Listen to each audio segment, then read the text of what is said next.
함재봉의 한국 사람 만들기, 친일개화파. 서론. 조선은 근대 문명을 일본으로부터 배운다.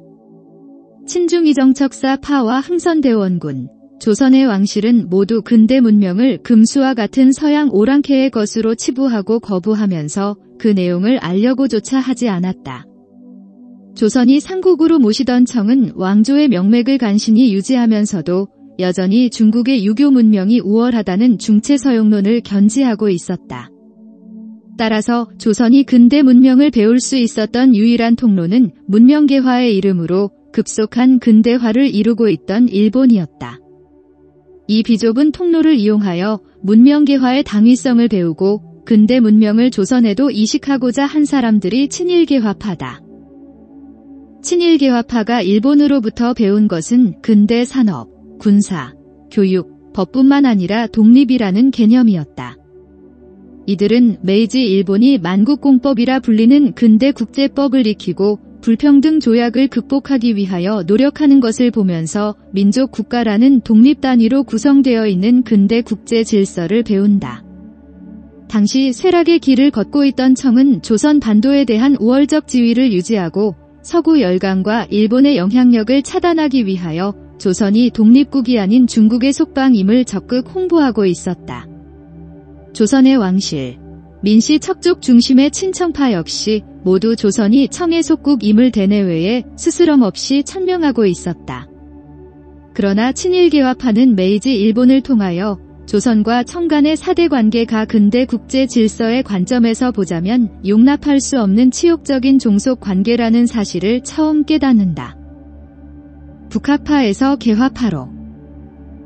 조선 사람의 가슴과 뇌리에 깊이 뿌리내린 반일 감정과 되에 대한 문화적 우월의식, 피해의식, 강력한 쇄국 정책에도 불구하고 19세기 말에 이르면 일본을 새로운 문명의 기준으로 받아들이는 친일개화파가 출현한다. 놀라운 인식의 전환이었다. 늘 중국을 문명의 원천으로 간주해온 조선 사람들이 중화 질서의 가장 변방이었던 일본을 새로운 문명의 원천으로 받아들이기 시작한다. 이러한 인식의 대전환은 두 단계를 거쳐 이루어진다. 첫 단계는 북학파의 부상이었다.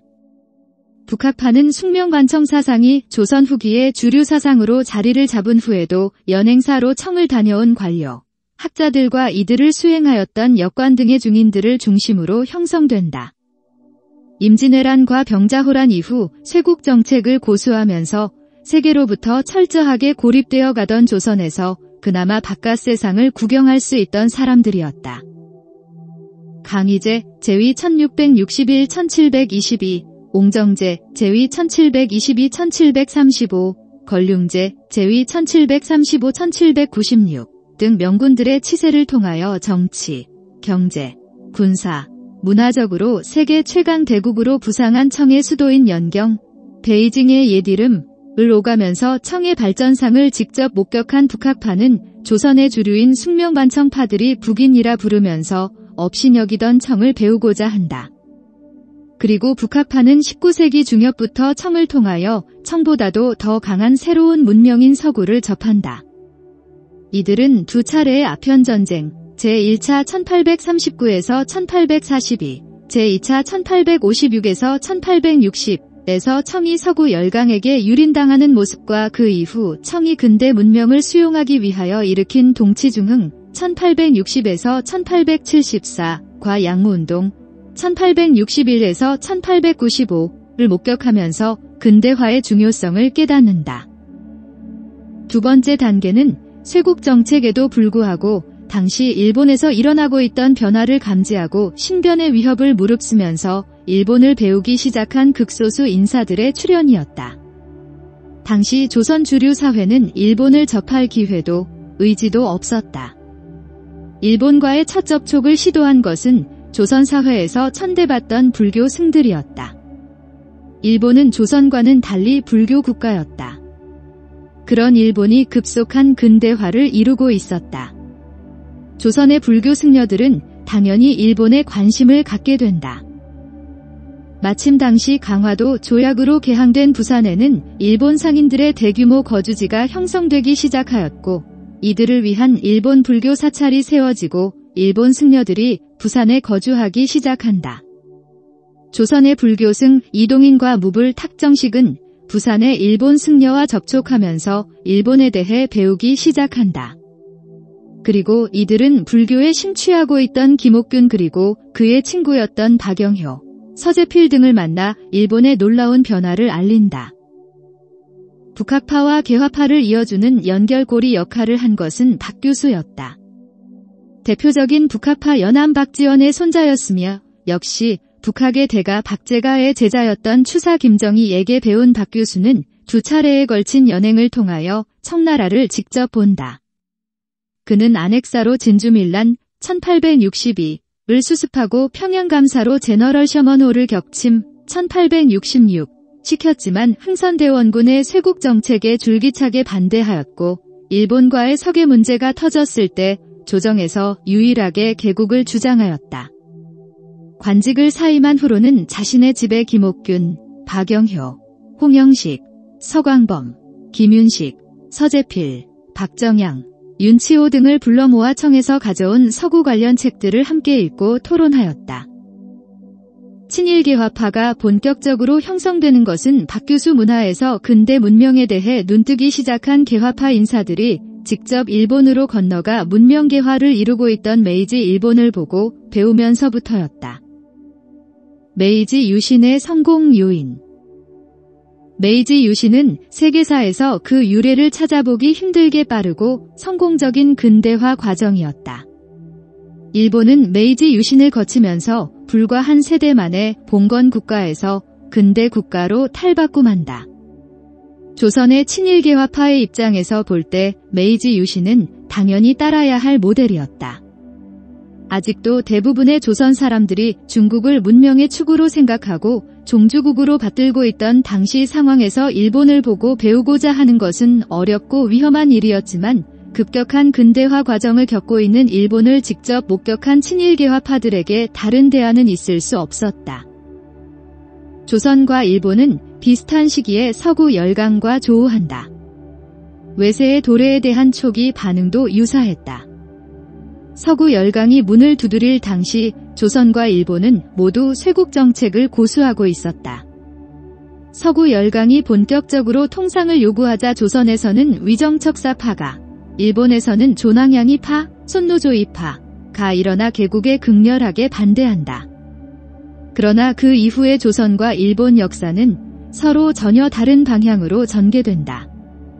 조선에서는 위정척사파가 끝내 개국에 반대하고 친일개화파는 몰락한다. 반면 일본의 조낭양이파는 개화파로 변신한다. 일본을 지키기 위해서는 서양을 배워야 한다는 인식 전환을 통하여 가장 극렬한 쇄국주의자들이 가장 적극적인 개국주의자가 된다. 이들이 일으킨 혁명이 메이지 유신이다. 메이지 유신이 가능했던 이유는 크게 두 가지다. 첫째는 임진왜란 이후 메이지 유신 때까지 일본을 통치한 도쿠가와 바쿠후, 막부 체제의 특성 때문이었다. 임진왜란을 겪은 조선의 경제는 초토화된다. 조선은 다시는 임난 이전의 경제력을 회복하지 못한다. 조선 체제의 정치적, 사회적, 이념적 모순은 경제를 되살릴 수 있는 개혁을 불가능하게 만든다. 엎친 데 덮친 격으로 병자호란마저 겪으면서 조선은 이념적으로 체제적으로 쇄국으로 들어간다. 반면 도쿠가와 시대 1603에서 1868의 일본은 200년에 걸친 상대적 평화와 번영을 누린다. 도쿠가와 영지의 수도였던 에도, 도쿄의 옛 이름의 이름을 따서 에도 시대라고도 불린 이 시대의 일본 경제는 동시대 조선의 경제에 비해 훨씬 규모가 크고 활력이 넘쳤다. 260개에 달하는 한번들이 내치에 있어서 독립성을 유지하면서 각 한의 영주였던 다이묘들이 경쟁적으로 자신의 한의 경제를 운영하면서 변화와 발전을 도모하였다. 각 한은 특산물을 에도, 오사카, 교토 등의 대도시에 팔면서 상업을 발달시킨다. 특히 바쿠후의 수도인 에도는 전국의 소비재와 공예품, 사치품이 모이는 거대한 소비 도시로 발달하면서 일본의 상업화를 견인한다. 도쿠가와 시대의 바쿠한, 막번, 체제는 문화적으로, 이념적으로 개방적이었다. 임진왜란으로 조선의 주자 성리학이 뒤늦게 일본에 전파되기 시작하지만 일본의 주자학자들은 중국을 결코 이상화하지 않는다. 오히려 일본 고유의 정체성을 강화하는 기제로 주자 성리학을 도입한다. 조선에서는 병자호란 이후 주자의 주석에서 조금이라도 벗어나는 해석을 하면 사문난적으로 낙인 찍히고 정치적으로 탄압받았지만 일본에서는 고가쿠, 고학, 고쿠가쿠, 국학 등의 고유 사상이 싹트고 심지어는 란가쿠, 난학, 네덜란드의 중국어 표기인 화란의 란을 따서 붙인 이름을 통하여 서양의 문물이 널리 퍼진다. 다양한 사상뿐만 아니라 교육 또한 널리 보급되면서 일본은 당시 세계 어느 나라에 비해서도 높은 초등교육 보급률과 문자 해독률을 자랑한다. 한편 바쿠후의 봉건체제는 도쿠가와에 맞섰던 한과 바쿠후 사이의 정치적, 경제적 갈등과 긴장관계가 상존할 수 있는 여건을 제공한다. 도쿠가와 이에야스, 덕천가강, 1542에서 1616, 가 도요토미 히데요시, 풍신수길, 1536에서 1598의 아들 히데요리로부터 권력을 빼앗자 도요토미 가문에 충성하면서 도쿠가와에게 끝까지 저항했던 조슈와 사츠마 등의 강력한 한들은 도쿠가와의 천하통일 이후에도 여전히 독자적인 힘을 유지한다. 조선의 강력한 중앙집권 체제와 달리 일본의 바쿠후 체제는 독자적인 경제력과 정치력을 가진 대한 세력들의 존재를 가능케 했다. 이렇게 형성된 바쿠한, 막번, 체제의 서구 열강의 도전이라는 외부의 충격이 가해지면서 기존 체제에 도전하는 정치 세력이 등장한다. 바쿠후와 천황부의 대립, 전통적으로 라이벌 관계였던 한들의 합종연횡과 다양한 이념들의 각축 속에서 일본은 쿠데타와 역쿠데타, 서구 열강과의 전쟁과 내전을 겪으면서 구체제는 무너져간다. 그리고 결국 조슈와 사츠마라는 전통적인 라이벌 관계의 두 한이 손을 잡고 도쿠가와 바쿠후를 무너뜨리면서 메이지 유신 체제를 출범시킨다. 메이지 유신이 가능했던 두 번째 이유는 걸출한 지도자들의 출현이었다.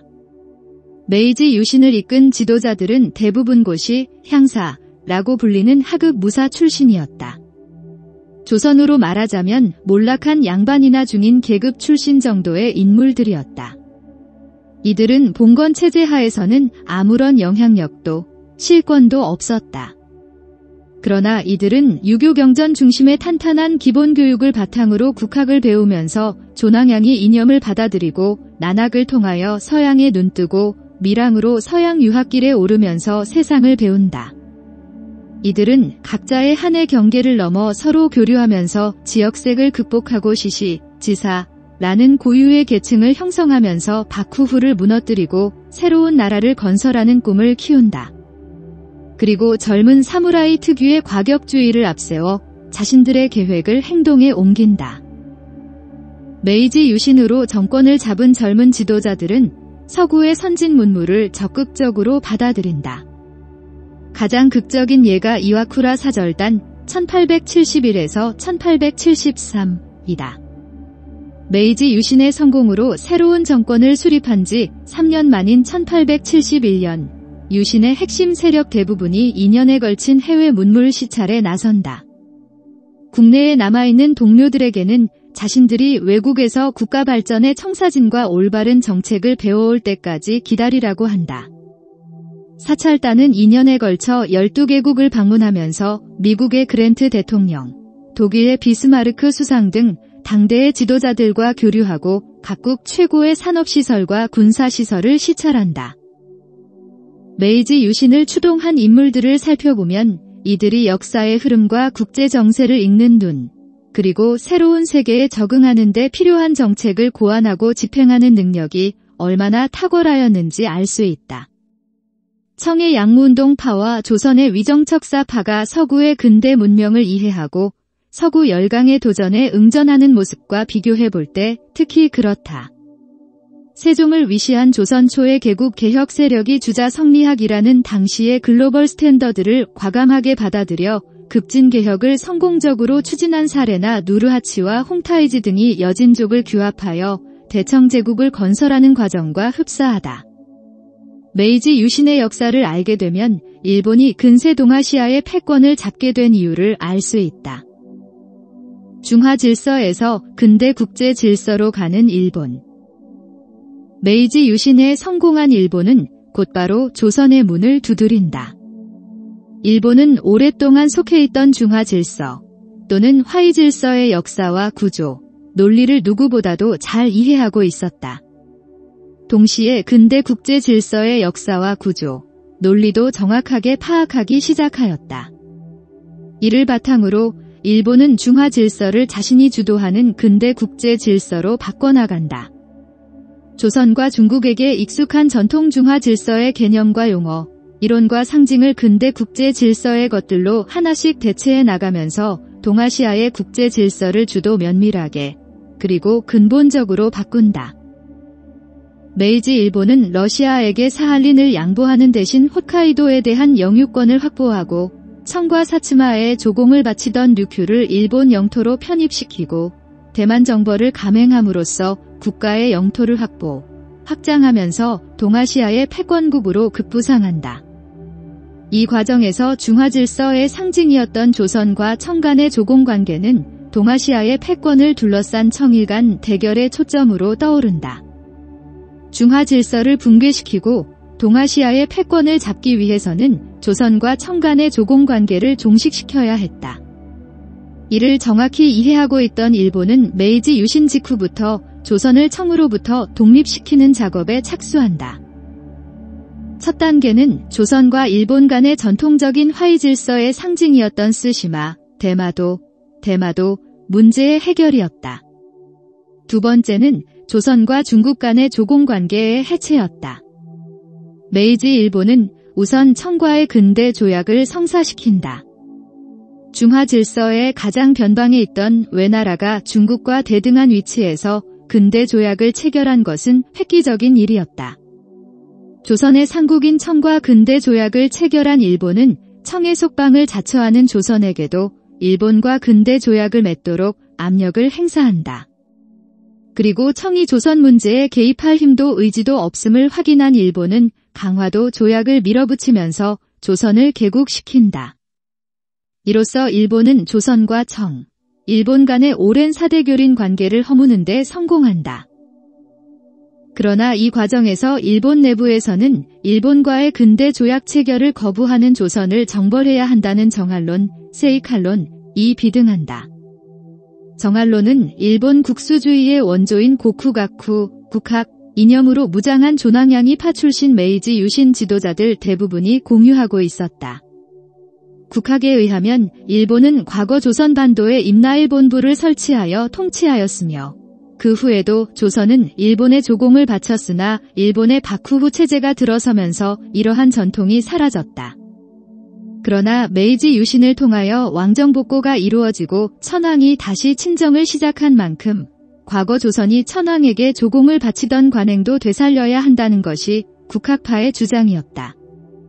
하지만 조선이 근대 조약 체결은커녕 수치스러운 전통적인 조일 관계를 바꾸자는 일체의 일본 측 제안을 거부하자 조선을 정벌해야 한다는 정할론이 본격적으로 대두된다. 정할론자들은 국학의 이념에 경도된 극단적인 조낭양이 파들만 있었던 것이 아니다. 메이지 정부의 대표적인 정할론자는 기도 다카요시와 사이고 다카모리였다. 이들은 새로 수립된 메이지 정부의 급진 개혁에 대한 반대가 분출되면서 국론이 극도로 분열되자 나라를 하나로 묶을 수 있는 방편으로 조선과의 전쟁을 주장한다. 다시 말해서 정할론은 일본의 정치인들이 국내 정치에 대한 불만을 외부로 돌릴 수 있는 손쉬운 방법이었다. 그러나 기도와 사이고의 정할론은 모두 오쿠보 도시미치의 반대로 무산된다. 냉철한 현실주의자였던 오쿠보는 당시 일본이 조선과 전쟁을 일으킬 수 있는 힘이 없다는 것을 잘 알고 있었다. 더구나 일본이 조선을 무력으로 침공할 경우 청이나 러시아, 또는 서구 열강이 개입할 가능성도 충분히 있었다. 따라서 오쿠보의 입장에서 정화는 현실적으로 불가능한 일이었다. 정할로는 메이지 유신을 함께 주도한 유신 3걸, 오쿠보와 기도, 사이고의 사이를 갈라놓는다. 정할론이 무산되자 낙향한 마지막 사무라이 사이고는 결국 세이난 전쟁을 일으켜 자신이 만든 메이지 정부와 절친한 친구 오쿠보에 맞서지만 전쟁에서 패하면서 자결한다. 기도 역시 다시는 중앙정치 무대로 복구하지 못하고 지병으로 요절한다. 한편 오쿠보는 무력 대신 외교력으로 조선을 개국시키는 정책을 밀어붙인다. 청과의 수교, 대만 정벌, 강화도 조약은 모두 오쿠보의 작품이다. 조선의 개화파와 메이지 일본이 만나는 것이 바로 이 시점이다. 강화도 조약은 세이난 전쟁이 일어나기 1년 전에 체결된다. 조선이 본격적으로 일본을 배우기 시작하는 것은 제2차 수신 사 김홍집을 파견한 1880년을 전후로 하는 시기였다. 메이지 유신에 대한 마지막 반란이었던 세이난 전쟁을 평정한 오쿠보가 전권을 쥐고 일본의 내치와 외교를 주도하고 있던 때였다. 친일개화파의 좌절. 급격히 근대화하고 있는 일본에 직접 건너가 보고 배우기 시작한 최초의 조선 사람은 불교승 이동인이었다. 1879년 김옥균과 박영효의 부탁과 후원으로 처음 도일한 이동인은 1년간 일본 말과 문화를 익히면서 일본의 정치인, 지식인, 기업인은 물론 일본에 상주하고 있던 서구 열강의 외교관들과 폭넓게 교류하면서 친일개화파와 일본의 교량 역할을 한다.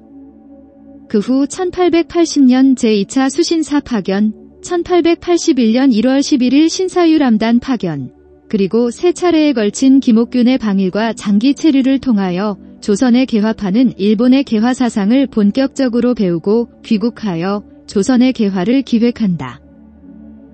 그러나 친일개화파는 두 개의 장애물을 만난다. 첫째는 친중위정척사 파였다. 대원군의 개혁을 패도 정치로 몰아 대원군을 실각시킨 위정척사파였지만 고종 이 일본과 강화도 조약을 체결하고 일본의 근대화 과정을 적극 배우려고 하자 이번에는 대원군과 손을 잡고 이에 격렬히 맞선다. 안기영 영모 사건 1881, 이모군란 1882은 위정척사파와 대원군이 함께 고종과 친일개화파의 개국 시도에 반대하여 일으킨 정변이었다. 그러나 이모군란은 역설적으로 청이 조선의 내치와 외교를 완전히 장악하는 결과를 낳는다. 청은 메이지 유신을 통하여 급격한 근대화를 추진하면서 국력을 키우는 일본이 조선에 진출하는 것을 막고자 노심초사하고 있었다. 1860년 베이징 조약을 통하여 청으로부터 연해주를 할양받고 블라디보스토크, 동양의 정복자를 건설한 러시아가 만주와 한반도에 진출하는 것을 막기 위해서도 전전긍긍하고 있었다. 그러나 아편전쟁과 태평천국의 난을 겪으면서 국력이 쇠약해질 대로 쇠약해진 청은 일본과 러시아를 상대로 정면 승부를 하기에는 실력이 부족하였다. 조선에 대한 영향력을 유지할 수 있는 유일한 방법은 외교였다. 당시 청의 외교를 맡은 이홍장은 고육지책으로 조선과 서구 열강과의 조약 체결을 적극 주선한다. 조선이 미국을 비롯한 서구 열강들과 조약을 체결하면 일본과 러시아가 조선에 대한 야욕을 섣불리 표출할 수 없을 것이라고 보았기 때문이다. 이홍장은 조미수호통상조약 1882, 조영수호통상조약 1883, 조독수호통상조약 1883, 조러수호통상조약 1884를 직접 중재한다. 그러나 이모군란으로 쇄국주의자였던 대원군 과위정척사파가 다시 득세하자 이홍장이 공을 들여 추진한 조선과 서구 열강 간의 적극적인 수교 정책이 수포로 돌아갈 위기에 처하게 된다. 이에 이홍장은 청군을 보내 대원군과 위정척사파를 제거하기로 결정한다. 이홍장은 청의 황제가 책봉한 고종을 상대로 정변을 일으켜 정권을 탈취한 대원군을 벌한다는 명목으로 조선으로 군대를 급파하여 군란을 평정하고 대원군을 납치하여 텐진, 천진, 천진으로 압송한다. 외세를 배격하겠다고 일으킨 이모군란은 오히려 외세가 조선 내정에 전례 없이 깊이 관여하는 빌미를 제공한다. 이모군란을 계기로 청은 병자호란 이후 처음으로 조선의 군대를 진주시키고 조선의 내정과 외교를 직접 챙긴다. 조선은 비록 청의 속방이었지만 전통적인 사대 관계에서는 중국이 속방의 내정이나 외교에 직접적으로 관여하지 않는 것이 원칙이었다. 이모군란 이전까지 만하더라도 서구 열강 이청에게 조선의 지위와 관련하여 문의하면 조선은 청의 일부가 아니기 때문에 청이 조선으로 하여금 외국과 통상을 하라고 강요할 수 없다. 그러나 조선은 독립국이 아니기 때문에 스스로 통상을 결정할 수 없다고 하였다. 그러나 이모군란을 빌미로 청은 조선과의 관계를 전통적인 사대 관계에서 근대적인 제국주의 식민지 체제로 전환시키고 원색에 위안스카이를 보내 조선을 직접 통치하기 시작한다. 이모군란 이 불러온 청의 군사 개입과 정치 간섭의 가장 큰 수혜자는 세력을 키워오던 조선 왕실의 외척인 여흥 민씨 척족이었다. 1874년 대원군의 실각으로 세력을 키우기 시작한 민씨 척족은 1882년 이모군란으로 대원군이 텐진으로 납치되자 권력을 완전히 장악한다. 청 역시 민씨 척족의 이용 가치를 간파하여 이들과 적극 손을 잡는다. 친일개화파의 두 번째 장애물인 친청파는 이렇게 형성된다. 청의 후원을 등에 업은 민씨 일파는 친일개화파가 추구하는 메이지 유신식 급진개혁 대신 청이 당시 추진하고 있던 양무운동식 온건개혁을 추진한다. 태평천국의 난을 평정하면서 청의 실권을 잡고 양무운동을 일으킨 증국번, 이홍장, 좌종당, 곽숭도 등은 처음부터 서구 근대 문명을 전부 받아들일 생각이 없었다. 중국의 전통 유교 문명의 최고 엘리트인 한림학사 출신인 이들은 중국 문명에 대해 강한 자부심을 갖고 있었다. 이들은 서양이 아무리 중국에 비해 과학기술이 앞서고 무기가 강력하다고 해도 윤리와 도덕, 정치와 사회를 아우르는 문명의 차원에서는 중국을 따라올 수 없다는 중체서용론의 신봉자들이었다. 그러나 일본의 급격한 근대화 과정을 목격하고 개화 사상을 받아들인 친일개화파에게 진정한 문명은 사문이 아니라 위정척사 파가양이 서양 오랑캐라고 부르던 서구의 근대 문명이었다. 나라를 부강하게 하고 백성을 편안하게 해주는 체제는 성리학적 왕도 정치도 양무운동식 동서양의 적당한 절충도 아닌 메이지 유신식 급진 근대화였다. 메이지 일본과 같이 반상과 남녀의 차별을 철폐하고 구습을 타파하여 산업을 일으키고 경제를 발전시키는 것, 아울러 국민의식을 고취시키면서 부강한 나라를 세우는 것만이 조선이 살 수 있는 유일한 길이라고 생각하였다. 일본을 통하여 근대 국가와 근대 국제 질서의 성격을 이해하기 시작한 이들에게 조청 간의 조공관계는 굴욕적이었다. 중국은 더 이상 문명의 기준도 따라야 할 이상도 아닌 오직 극복의 대상일 뿐이었다. 그런 중국에 의존하여 권력을 유지하면서 조선의 독립과 개화를 모두 가로막고 있는 민씨 척족 주도의 친청파는 타도의 대상이었다. 그럼에도 불구하고 상황은 오히려 친청파에게 유리하게 돌아가고 있었다. 급격한 근대화의 길을 가고 있는 일본을 따라가도 모자라는 상황에서 흥선대원군과 위정척사 파가 손을 잡고 이모군란이라는 반동을 일으키고 시아버지 흥선대원군과 며느리 민비 간의 권력투쟁은 결국 청군의 개입을 불렀다. 병자호란 이후에도 없었던 조선에 대한 청의 직접 통치가 이루어지기 시작했다.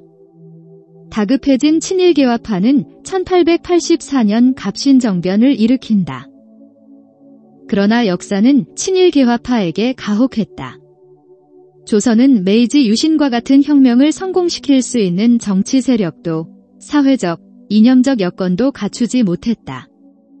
청과 정면 대결을 하기에는 아직 실력이 부족했던 일본도 친일개화파를 돕지 않는다. 청군이 베트남을 둘러싼 청과 프랑스 간의 전쟁 1884에서 1885에 조선 주둔 청군을 파병하면서 청군의 개입도 없을 것으로 생각하였지만 이는 오판이었다.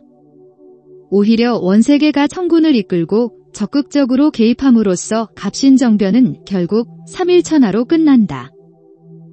갑신정변의 실패로 조선에 대한 중국의 직접 통치는 더욱 강화된다. 청은 이모군란과 갑신정변의 평정을 빌미로 대군과 함께 원세계를 파견하여 한양에 상주토록 하고 조선의 외교와 내치를 직접 관리한다. 조선은 근대화에 앞서가고 있는 일본을 따라가기는커녕 동양의 병자로 낙인 찍힌 채 서양 열강 앞에서 무력하게 무너지고 있던 청의 통치를 받게 된다. 한편 개화파는 역적으로 몰려 미국, 일본 등지로 망명을 떠났고 조선에 남은 그들의 가족들은 연좌제로 비참한 최후를 맞는다. 메이지 유신을 모델로 한 조선의 자주적인 근대 혁명은 실패한다.